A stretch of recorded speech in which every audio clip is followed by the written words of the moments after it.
So so the camera's on right now, and do you want to use the screen? You want to show them that stuff, right? Yeah, so I can just use that. So it takes about a minute to warm up, but all right. So I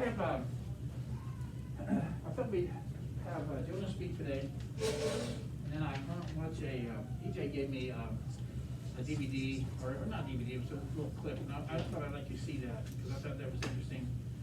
And then we can talk about the thing a little bit. I was looking for something else, I couldn't find it, but. All right, ready? Yep. What did you do, John? Tell me. So after the spectrometer lab we did class, I did some research and found out that distilled water could absorb ultraviolet colors to a certain extent. And I found in this journal of chemical physics, these scientists actually did what I was trying to think about, and they distilled the water several times they distilled it and then they heated it up all the way up to 870 kelvins, which is really hot. So they thought super distilling water would make a difference. Yeah, basically by distilling the water, they're removing the impurities inside the water, the minerals and all that stuff. So they eventually did that, and they redid it several times, and they eventually got it down to the water absorbing 200 to 300 nanometers, which is in the ultraviolet color range, which we can't see with our eyes. So I attempted to retry this. I distilled it one time with the apparatus. I have a picture on my phone.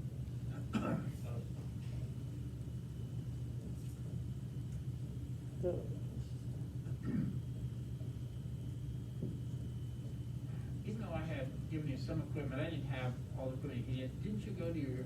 Yeah, so I went to my dad's lab, and then I spent 30 minutes trying to find all the stuff we needed, because they have a lot of stuff, but not really the stuff I needed.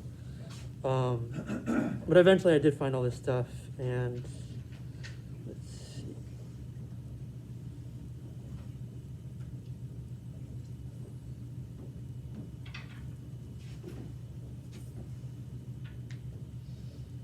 So let's see here.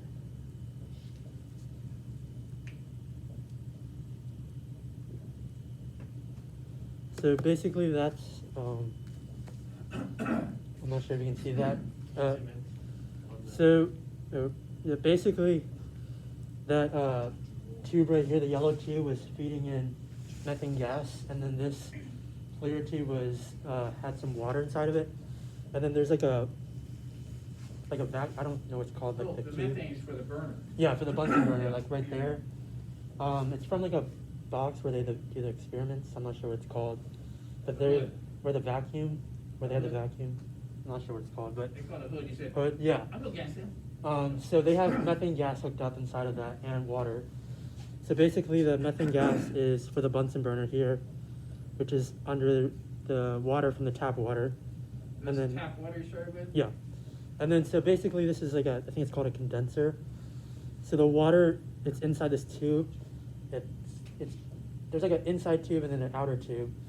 So the outer tube is filled with the water. It's circulating throughout. Cold water from the sink. So it's basically there's steam when we heat it up in the water, and it comes down here. So we have to cool it, so it comes down to a liquid instead of a gas.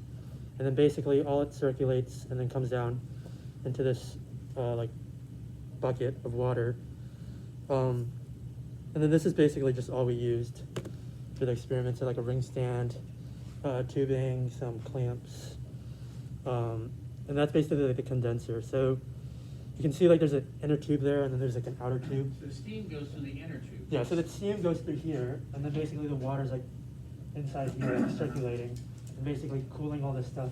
So it goes from steam back into water. Yeah, and then now when you when you take tap water and boil it, not everything that's dissolved in water, any kind of minerals, they don't go with it. No. Only the H2O changes to steam, right? Yep. All the other minerals are left behind. I'll tell you a quick video, but it might not turn out. Let's see. So basically, Yeah, so that's where the bucket was with the water. And then we were heating the tap water there with the Bunsen Oh, I burner. see. A lot of times you'll put that second tube in the sink also. So one Yeah. tube took to the faucet. We didn't have enough tubing to go all the way to the sink. Oh, the So we had to sink's use far that. away then. Yeah, so we had to use a Ah. bucket. But that's basically like the apparatus we used. Okay. So with the data that I got, I brought it back here and used a spectrometer. And I first, Show them what you got first time. so for the tap water, I did the tap water like sort of as a control. And this is basically what I got. And you can see there's already some, it's showing that's absorbing some ultraviolet colors down in this range. So that's basically the tap water I used to distill. And then once I distilled it, Can you move that just a little bit, because at the bottom, don't you have the wavelengths? yeah. There you go. So you did see some absorption between what, in the 400, 450 Yeah, like range? I think it goes all the way down to 380. 380? So there's like some 380 there and then some 400. Okay. And then once I distilled it, I took a sample of that. So this is the tap water. And then I distilled the water from the apparatus, and then I got, Is that distilled water? yeah, so this is the water from the apparatus. Okay. So this is like the actual water we actually distilled. And you can actually see like the difference here. To me, it was interesting, not only they're similar, but they're not. Yeah. What do you think was different? So like tap water, like with the companies, they usually put like the minerals in there, inside like the water treatment plants. And then once we distilled it, obviously it showed some increase in absorption. It's clear the What do you think difference. about the jaggedness, though? The jaggedness, I tried to look it up online. I wasn't really able to find anything, but it might be maybe like something to do with like the minerals and something. Because as you can see, like there's more jaggedness with the tap water Yeah. compared to distilled water. And when we know when we distill it, we're basically getting rid of the impurities. Do So you think maybe impurities are causing the jaggedness? yeah, possibly, but I wasn't able to find anything online. And then to make sure like this data was correct, inside the lab there was a company that made some ultra pure H2O. So they do their own process, but I wanted to make sure whether my data was correct. And this is basically what the ultra pure H2O showed. So that's basically showing an even further progression of distillation. This is, distilled water you bought at the store? This is like, I don't think you can buy it at the store, Or from but the lab? yeah, from like a company. So you did, okay, a company, they Yeah. have, so it's like extra distilled water? Yeah, they call it ultra pure Ah. distilled water. So you can even see there's like a sharper peak there at the ultraviolet range But you colors. notice that a 380 peak is still there, but the Yeah. other one is not. It's Yeah. like a lot lower, Yeah. isn't it? So basically it just confirmed my data from the distilled water. And then when I came back to the lab, to here, I got some distilled water from the ones we use in the labs. And then this is the data that I got, which is really interesting because This is what really was interesting. Yeah, like- What? It's basically showing- My distilled water. yeah, it's basically showing like it reflected all the colors compared to actually absorbing it, which is weird. So It's not water. maybe. But you know what, he didn't stop there, he really wanted to know why would there be almost no absorption at around 380 or whatever that is, and it was pretty large on the other ones. Yeah, so I redid it, and then that's the data I got. So it's showing there's some absorption, so whatever happened in the first time, I'm not really sure. I think it's something to do with like the air bubbles inside the cuvettes. So maybe when you squirted it into the Yeah. cuvette, a lot of air bubbles went with it? Yeah, so I made sure to get all the air bubbles out when I did this data, and it showed some more promising results. So we don't know all the answers here, right? No. And that's what science does. They don't know all the answers, but they might say, let's take this way. Let's go this way and see if we can find the answers like that. And also, there might be somebody in another part of the world who wants to know the answer to this, and maybe they're working on it too. That's why I bet your dad does this. I bet every month he goes to the library, and they have journals, don't they? Yeah. And every month, if you're a specialist in spectrophotometry, you would read Spectrophotometry Today, or whatever they call their magazine, and you would hear about all the recent experiments that were published. And you want to stay current like that. So basically, that's my hypothesis about the air bubbles. So I did some research, and then online it said air bubbles can greatly affect the results of a spectrometer because air bubbles refract light instead of absorbing light. So basically, my hypothesis was correct. And you had a question, did you? Oh, yeah, so, earlier when you were talking about the experiment that inspired you to do this, you said that they heated it up. Was that to distill the water? or- Yeah, so Your original article was about super distilled water, wasn't yeah, it? so they distilled it by basically what I did, and then they repeated it several times. Okay, so temperature doesn't affect absorption. That'd be another experiment. If I use cold water versus, that'd be another experiment, wouldn't it? These are Yeah. all room temperature, aren't they? Yeah, Okay. But that'd be another experiment. and I that's like the way you guys are basically thinking, it. that's the way a scientist actually does think. They said, well, how do we know the temperature is not affecting our results? So that's What do you basically it. think? Yep. All right, what do you think? Questions? How long did this take you? So it took us like 30 minutes to find the equipment, and then about an hour to distill it. Like finding all the stuff, that was a Then you did whole some problem. research, you came Yeah. here and did spectrophotometer at least 2 or 3 times. Yep. And then I found the data and then redid it after what I saw, and then that took a little bit more time, and then I did some research on the side. So, yep. All right, very good. Okay. If you don't mind, if I can have that data, Yeah. I'll give it back to you. I just want to look over myself, and I'll give you credit for doing that too. Even though I don't see it happening here, what I'd like to see happen would be, you have to have a certain kind of student, but what if you had a whole year of science where you worked on a project, you worked on your own experiments? Would you be able to do that, or would that fall in the category of when you used to have classes for senior thesis?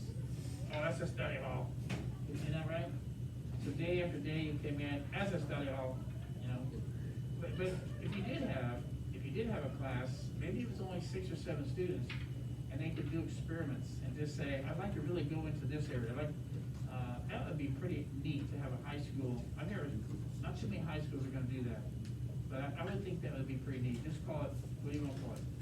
Advanced experimental science or something like that. So, anyway, I appreciate you doing that. I love when I see students, just kind of get into a project, and he could have stopped at any time, but something kept him going. He said, I still want to answer this question. I still want to answer this question like that. All right, well now what I'm gonna do is, we were talking about DNA, RNA, and that kind of stuff, so is it okay if I show that? Yeah, let me stop my video. Okay, yeah. Just thought you might like it. All right, so I want to show that to you. I've actually, I've done a lot of reading about this kind of thing, and I don't think I've ever, I don't know, maybe I have told you a story, but I really wasn't saved till I was 31 years old. I was actually, and before I was a believer, I was very pronounced, I told people, I don't know if there is such a thing, but I was an evangelical atheist. And that sounds weird, but I should say proselytizing. I should say proselytizing atheist. And that's why it was a miracle. It was a miracle to me that how certain I was, and that now, you know, I know that a lot of the stuff was really me. It's my pride. It was a lot of things.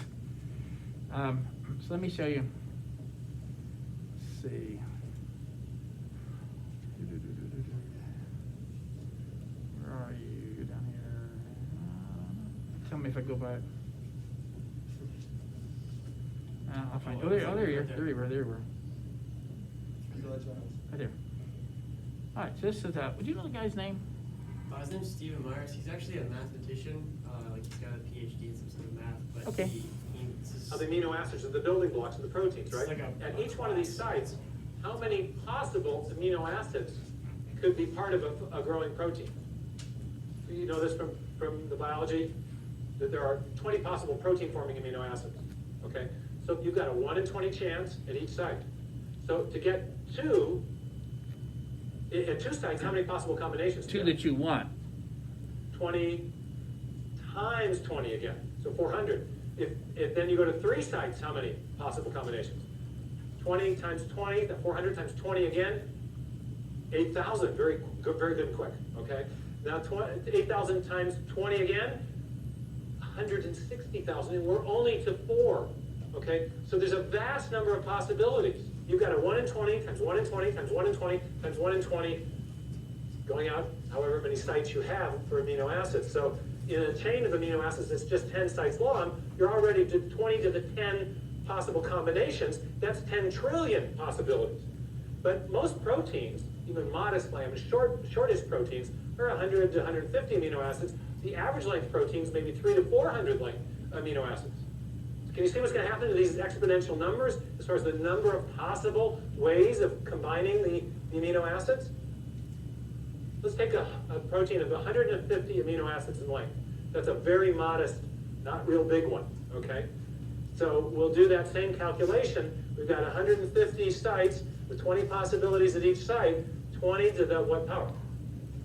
150 power. You heard that to base 10, that's 10 to the 195th power. We can't even begin to grasp how many combinations that is. Do you know there's only 10 to the 80th elementary particles, protons, neutrons, electrons, in the whole observable universe? You're getting some idea of the scope of these numbers. Now, we know that not every single amino acid combination is functional, but we also know that many of them are. So there's a big question if you're just kind of trying to assess how likely is it that we'd find a protein by chance with all the amino acids in that prebiotic soup interacting with each other for, say, billions of years. That give it a lot of time. How likely is it that we'd ever get a protein to arise by chance? Imagine you're looking for red marbles in a jar of blue marbles. Well, to know the odds of finding a red marble, you want to know something about the ratio. Is it 1 out of 1,000, or is it 500 out of 1,000? Makes a difference, doesn't it? So I have a colleague who's been interested in the whole question of whether or not life could arise by chance for a long time. His name is Doug Axe. He's a molecular biologist. He did his PhD at Caltech. He worked for 14 years at Cambridge University, and he wanted to find out how common or how rare are the functional sequences of amino acids among the big space of all the possible amino acids there are. And he chose to work on a protein of about 150 amino acids to start to get an answer to this question. Now, what he did is he found that there were indeed many combinations that produced functional proteins. But he also found out that the ratio was very, very small. Essentially what he was asking was this: for every protein that forms a function, how many combinations of amino acids are there? You kind of get the idea? He's trying to get that marbles to marbles ratio. You know, this is like the red marbles we want and the blue ones that we don't, okay? And he came up with a really amazing number. And it's 10 to the 74 power. Now that seems a little less scary because we just looked at this great big number, but this is still an enormously small probability. In other words, if you think of all the amino acids that there could be as a big haystack, and you start searching around for the functional ones, the ratio of functional ones to non-functional ones is like 1 to 10 to the 74. That's the ratio. So finding a functional protein by chance, just on this calculation, you can see is going to be easy or hard? Pretty hard. So we're going to start putting up some numbers on the board. So just to get the amino acid sequence properly, you've got an odds of about 1 in 10 to the 74. But there's other probabilistic hurdles that have to be overcome. You want to build a protein, we know from chemistry that you have to I had no idea attach the I was amino going to see acids this. together, what's called a peptide bond. In nature, peptide bonds occur with about a 1 in 2 frequency. Half the bonds that form between amino acids are peptide bonds, half aren't. But if you get any bonds forming that aren't peptide bonds, you can't form a protein. So to form a protein, 150 amino acids long, you've got a 1 in 2 chance at each site of getting the correct type of linkage. So you got 1 in 2 times 1 in 2 times 1 in 2 times 1 in 2 to the what power? 149. Close to the 150, since the linkages, we have 149, but call it 150, okay? So in other words, we got another huge exponential problem to overcome. So, and it turns out that 1 in 2 to the 150 is the same number as 10 to the 45th, 1 in 10 to the 45. So now we got two incredibly improbable things that we've got to overcome to build a functional protein by chance alone. One more problem. When you're building proteins, amino acids come in 2 flavors. There's a left-handed flavor and a right-handed flavor. They're called optical isomers, not flavors, okay? And the left-handed version is the only kind that can be used in building proteins. Get even one right-handed amino acid in there and your protein won't fold properly. So you got another probabilistic hurdle to overcome. So you've got a 1 in 2 chance at each side again, out to the 150th power. 2 to the 150th power, again, is 10 to the 45. Oh my goodness. So the odds of building even a short functional protein by chance alone is 74 plus 40. You can, remember how you do this in math? You can add the exponents if you're multiplying exponential numbers. Thank you very much, okay? Wow. Now, can anyone get their mind around a number that big? There's only 10 to the 80th elementary particles in the entire universe. There's only 10 to the 16th seconds since the Big Bang. There's only 10 to the 139th total events since the beginning of the universe. Now you're starting to get the understanding of why people are very skeptical that the chance hypothesis is going to do the job. Now, you may have heard just the opposite. Has anyone ever gotten in a discussion with you about the origin of life and said, hey, it happened by chance? I mean, do you hear that? I mean, this happens to me. I'll be lecturing in hospital, university environments, and I'll get done and somebody say, well, but they want to argue with me about the probabilities. And I just shut the discussion down because I say, no serious scientist thinks this is the way it happened. It's always going to be more probable that it didn't happen by chance than it did. And with that kind of reasoning, you realize it's time to move on and look at some other options. This is a real simplistic illustration, but Now, he doesn't even say what the other options are. He's just saying, regardless of what you are, what's the probability that one amino acid in the right sequence, folded the right way, is going to occur? That's 0, essentially. But is an amino acid a living thing? Or do I need a whole bunch of amino acids and a whole bunch of membranes and this and that? And so, I don't know if that made any difference with you, or maybe some of you are thinking, I never thought about that. I'm going to try one thing, see if it's on here, and then I think the 10 to the 154th is like a million followed by 13 trillions. So it's like trillion. it's trillion. what's that number? Even the serious mathematicians, what number is 0 to them anyway? Is it 1 to the 60th or 1 to the 10 to the 80th or something like that? Yeah, something like So, that. where am I at? Oh, I know what I want.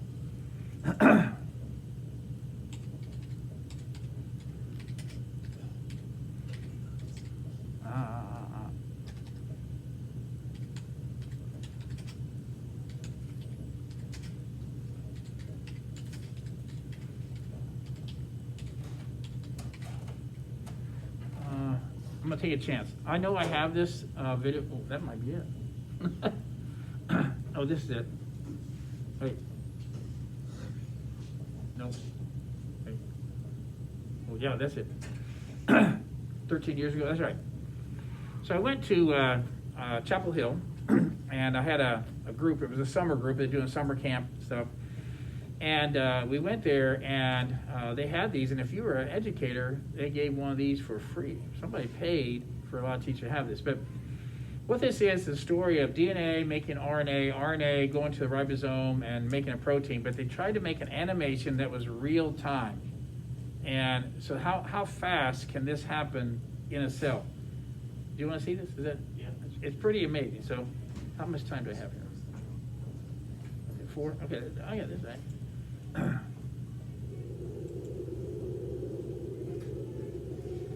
There's your messenger What RNA. you are about to see messenger is RNA? DNA's This is most your ribosome. extraordinary secret. The innermost workings of how a simple code is turned into flesh and blood. This is what Francis Crick called the central dogma of modern biology. How DNA makes protein. It starts with a bundle of factors assembling at the start of a gene. Oh, this It's is DNA. these that trigger the first phase of the process, This is DNA. reading off the information that will be needed to make the protein. The gene is the length of DNA stretching away to the left. Everything's ready to roll. All right. 3, 2, 1.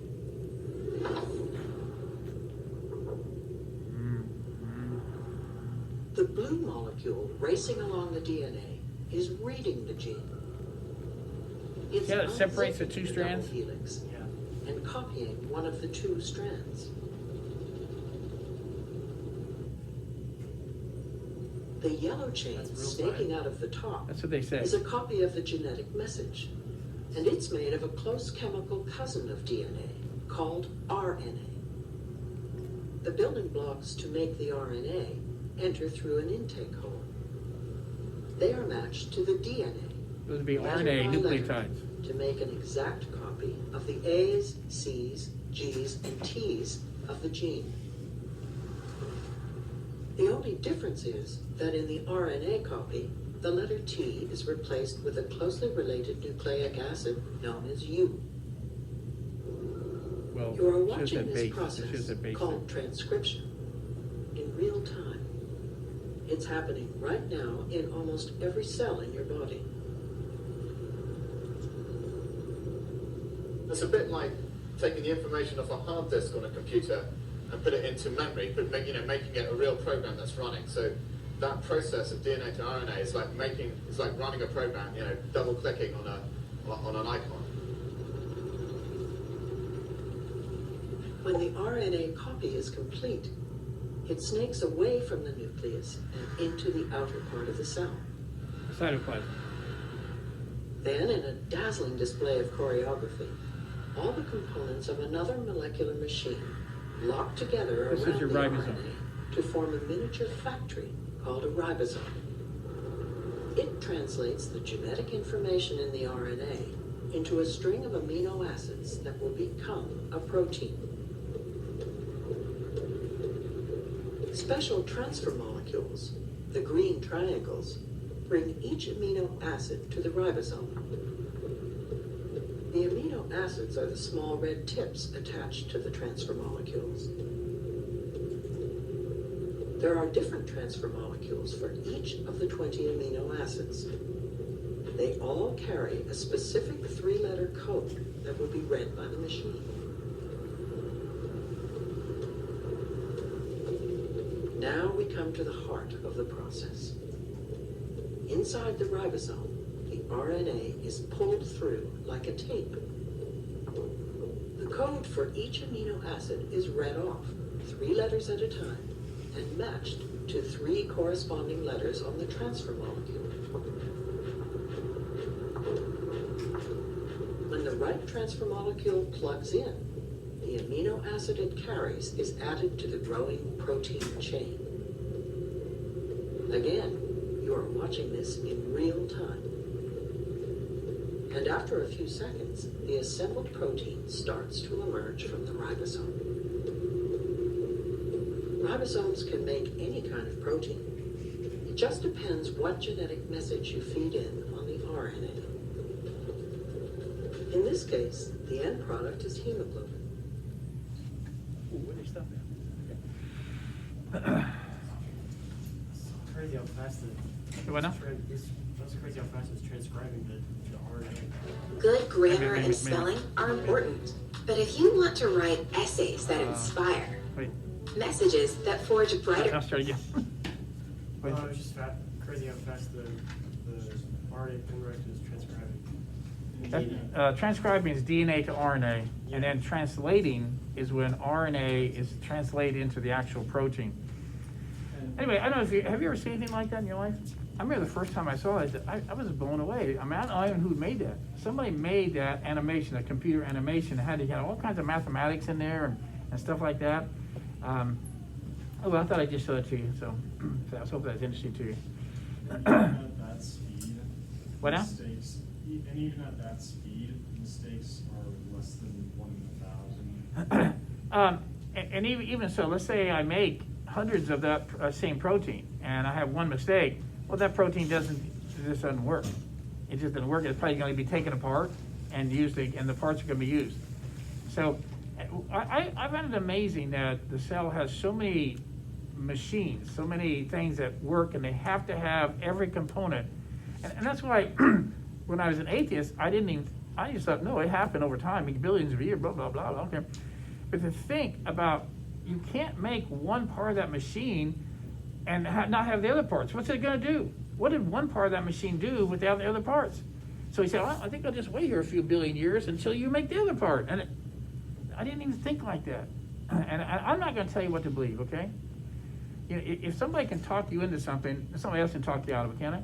You got to make that decision on your own about what you think about the chance of life just happening by millions of years, random collision of chemicals, and that's up to you, okay? So you make up your own mind like that, but at least be open-minded and be able to watch this stuff. So, okay, well, there we go. All right, what do you think?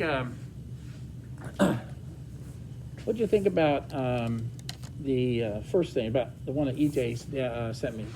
What do you think about that probability stuff? Have you seen anything like that before?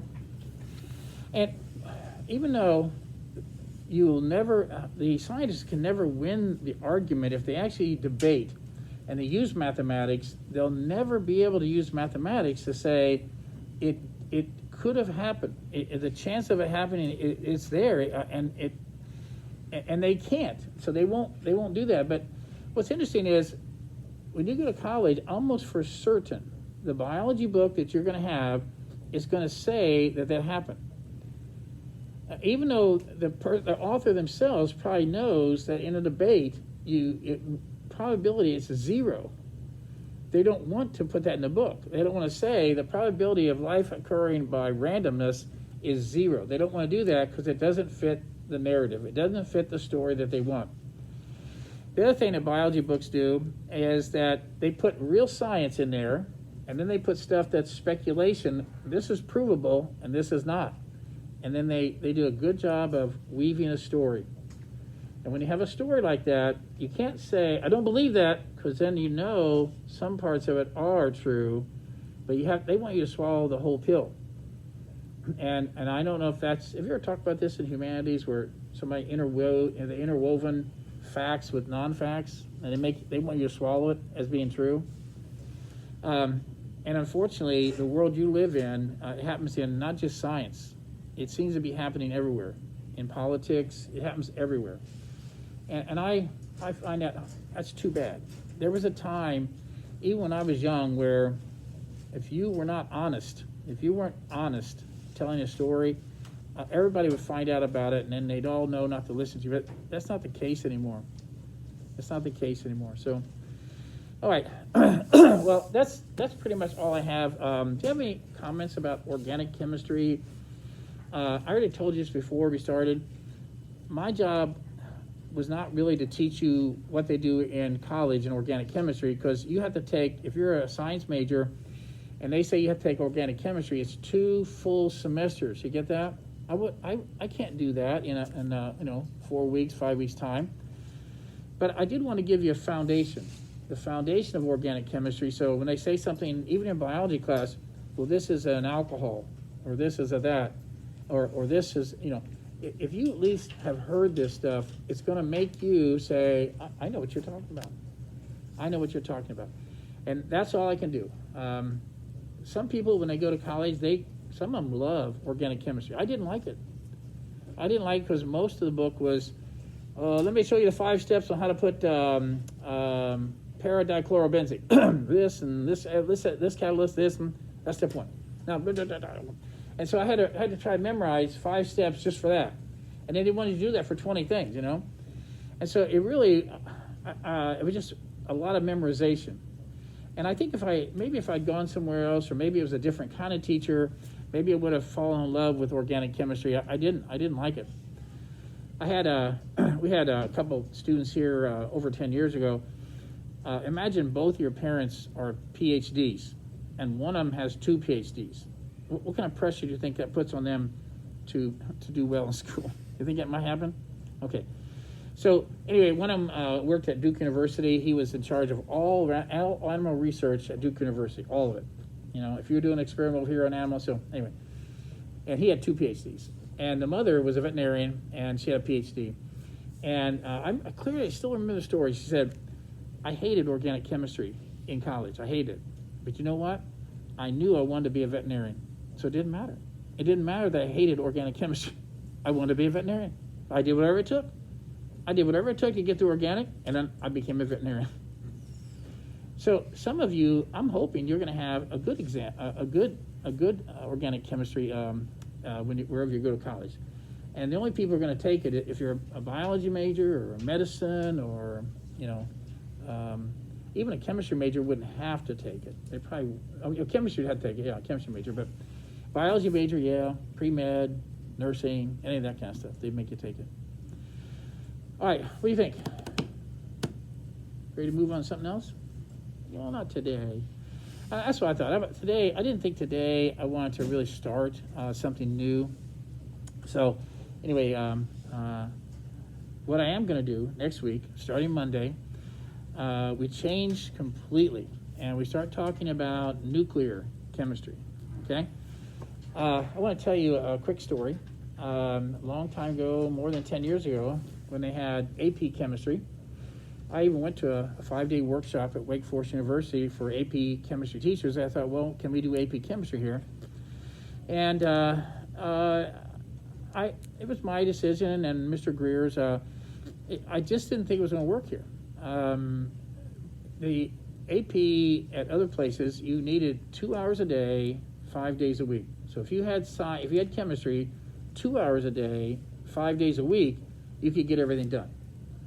As a matter of fact, even at Grimsley, it was 2 hours a day, every day, 5 days a week. Well, we only had 4 days a week, number one, and if you want to give me 2 hours of chemistry, you have to give up your math or your foreign language. That's the only way it was going to work here. So I thought, how many students would do that? Not really, maybe 3, maybe. So we, a long time ago, we decided we would use an AP book, but it would just be stuff that I thought would help you in chemistry. And for a while in AP chemistry, they had organic. One part of the test was organic chemistry. Well, guess what happened? The people who, I met some teachers. I met one, he was in Atlanta, Georgia. That's all he taught all day, you know. He taught 2 hours for this one class. He taught 2 hours in another class. And that's why he taught 2 AP classes, and that was his job. And you know what he wanted to do? He wanted to make a factory. He said, my kids get this score, my kids get this score. So for him, it was all bottom line. What'd you get on the test? What'd you get on the test? And he had it down. And he had packets. And boy, if you learn that packet, and the next packet, and the next packet, you'd probably do all right in there. And yet, it's my opinion, by jamming that down your throat over and over and over and over, some of the kids really, I don't think, did they learn chemistry or did they learn it enough for the test? And I don't know. It's hard to say. And maybe I'm just wrong. But here's what the AP testing people did. After a while, they found out, wait a minute, you could cover a certain amount and not go super deep in organic. And I noticed the kids were getting almost all the organic chemistry questions right because, you know, it can only go so deep. You're trying to cover a whole year in that test. And so they got rid of it. They got rid of organic chemistry. So now, when do you get organic chemistry in high school? You don't. That was okay because it was just hurting their test scores. They thought too many people are scoring higher than we want them to score. They got rid of it. And then nuclear chemistry. Where are you going to get nuclear? You think the physics teacher? Yeah, if you have 2 years of physics, you'd have enough time to do it. 1 year of physics, you have enough time to do nuclear? No. So it was in AP chemistry. But guess what? You can only get so deep, and they were scoring really well on the nuclear chemistry. So that got out. And I hate to tell you that because it's like, wait a minute. They're making decisions based on money. They don't want you to do that well on their test, do they? Because then they can say, we have a good chemistry test. So they just stacked the deck on some other areas that were harder. and it made it harder to get a high score on the test. But they didn't want 90% of the people scoring an A on that, or whatever you call 5. They didn't want that. They didn't want 4s either. So I always, when I made that decision, I said, I just didn't think it was right. I thought if you had a little bit of organic and you had a little bit of nuclear and you combine with all the other stuff you get here, I think you'd be a very good science student when you go to college. So I want to teach you a little bit of nuclear. So about 3 weeks. So we'll probably do about 3 weeks of nuclear chemistry, 2.5, 3 weeks.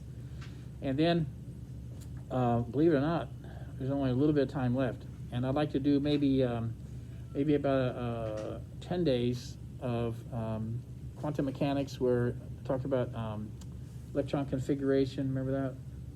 Do that, because I do know that a lot of chemistry teachers would do that. And then I'm hoping you have 2 weeks left, and the last 2 weeks, all we do is lab. All we do is you're in the lab with some partners, and you're doing chromatography, and you figure out what chromatography is, and then you do some labs, and you do this, and I'm hoping that we can spend just the last 10 days just kind of doing that. That's your final project. There won't be any test. There won't be any final test or anything like that. So that's my goal. My goal is to do nuclear, quantum mechanics, and chromatography, and I think that's going to be good for you. So, and it's pretty neat to hear students when they come back from college and said, "Oh, we did that. We did chromatography. Oh, we did spectrophotometry. Oh, we did." It's really neat to hear that from them. So, and you know what? I'm okay if you graduate from here and you never talk to me again. All right, that's okay. It's okay. Oh no, it's okay. It's okay. But if you want to send me a little message or something like that, it makes a big difference. It does. It makes me, yeah. Okay, I just want to tell you that. Well, I'm not going to start anything new today, so if you want to just kind of talk to each other, and thank you, Jonah. I want to thank Jonah for guest speaker today. Thank you very much.